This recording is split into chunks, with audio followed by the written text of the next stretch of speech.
मित्रों प्रणाम। मैं आपका साथी आपका आचार्य आपका फिर स्वागत करता हूँ। भगवान को प्याज और लहसुन क्यों नहीं चढ़ाते हैं भोग में? ये बहुत ज्वलंत प्रश्न है, वो हम आपको कथा में बताएंगे। लेकिन सबसे पहले चलते हैं अपने गुरु के चरणों की ओर। तो मित्रों, ये जो शीर्षक है आज का, इसके बारे में तरह तरह की मान्यताएं हैं। बहुत से लोग अनेकों अनेक बातें करते हैं। मेरी दादी जी मुझे समझाया करती थी बचपन में, जब मैं छोटा था तो मैंने भी ये प्रश्न किया था अपनी दादी से, तो उन्होंने भी समझाया था कि बेटा इसमें से बदबू आती है, इसलिए ये भगवान को अर्पित नहीं किए जाते। फिर दोबारा कुछ दिन बाद पूछा तो उन्होंने कहा कि एक बार भगवान के भोग में ये सब चीज़ें रखी थीं, प्याज और लहसुन वहाँ से लुढ़क कर गिर गए, तो ये मान लिया गया उसके बाद कि भगवान ने इनका परित्याग कर दिया है। तो इस वजह से इन वस्तुओं को भगवान के भोजन में नहीं रखते हैं, भगवान को नहीं चढ़ाते हैं, क्योंकि भगवान ने इनका परित्याग कर दिया है।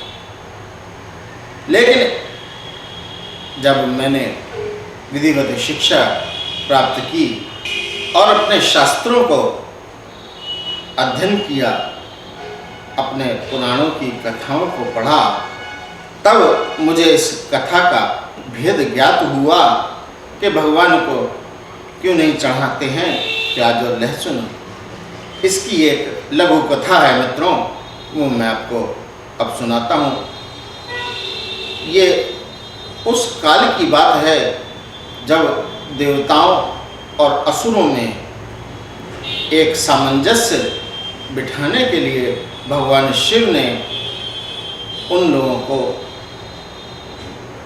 मंदराचल पर्वत से समुद्र मंथन करने का सुझाव दिया था। उसका मंतव्य, उस मंथन का मंतव्य ये था कि अमृत प्राप्त करना, और असुर और देव इसी मंतव्य से उस मंथन में जुटे हुए थे। जब वो अमृत निकला तो वो अमृत लेकर दैत्यों में और देवताओं में होड़ सी मच गई कि कौन पिएगा पहले ये अमृत।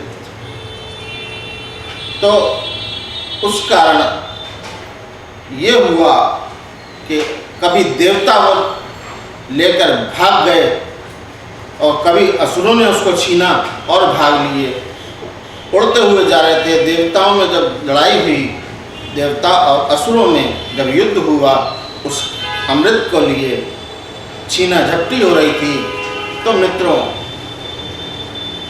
पृथ्वी पर कुछ बूंदें अमृत की गिरी। ये कुंभ का मेला जहाँ लगता है 4 जगहों पर, वहाँ पर ये उस नक्षत्र में जिस घड़ी में ये बूंदें गिरी थीं, वो उस नदी में जाकर गिरी। तो इलाहाबाद में, पुष्कर में है, नासिक में है, यहाँ कुंभ का मेला लगता है। इन नदियों में वो अमृत की बूंदें गिरी थीं। तो ये कहा जाता है कि उस नक्षत्र में जिस समय वो अमृत की बूंदें वहाँ गिरी, उस नक्षत्र में अगर कोई वहाँ स्नान करता है तो वहाँ का पानी अमृत हो जाता है, इसलिए वो कुंभ का महत्व है। तो उसी मध्य जब राजा बलि उस पात्र को अपने अधिकार में लेना चाह रहे थे, तभी नारायण ने, मेरे भगवान ने अपने रूप को परिवर्तित किया और मोहिनी रूप में वहाँ उपस्थित हो गए। मोहिनी रूप इतना मनोरम, इतना सजीला रूप था, इतना दिव्य रूप था, इतनी तेजी थी उस रूप में कि वो देवता और दानव दोनों ही मोहित हो गए उस मोहिनी पर। मोहिनी ने कहा कि आपकी क्या समस्या है, मैं आपकी समस्या सुलझा देती हूँ। तो उन्होंने कहा हमारे मध्य अमृत के बंटवारे को लेकर समस्या है। तो मोहिनी ने कहा कि सभी देवता इस तरफ बैठ जाएं और असुर इस तरफ बैठ जाएं, मैं दोनों को अमृत पिलाऊंगी। असुर और देवता ऐसे ही बैठ गए, लेकिन उनके बीच एक असुर था, असुर सेनापति राहु। राहु बड़ा चतुर चालाक था। राहु ने धीरे से चंद्रदेव को पकड़ के बंदी बना लिया और अपने आप चंद्रदेव का रूप बनाकर वहां बैठ गए। और जैसे ही देवताओं को अमृत पिला रही थी मोहिनी, असुरों को वो खाली जल का पान करा रही थी और देवों को अमृत का पान करा रही थी, तो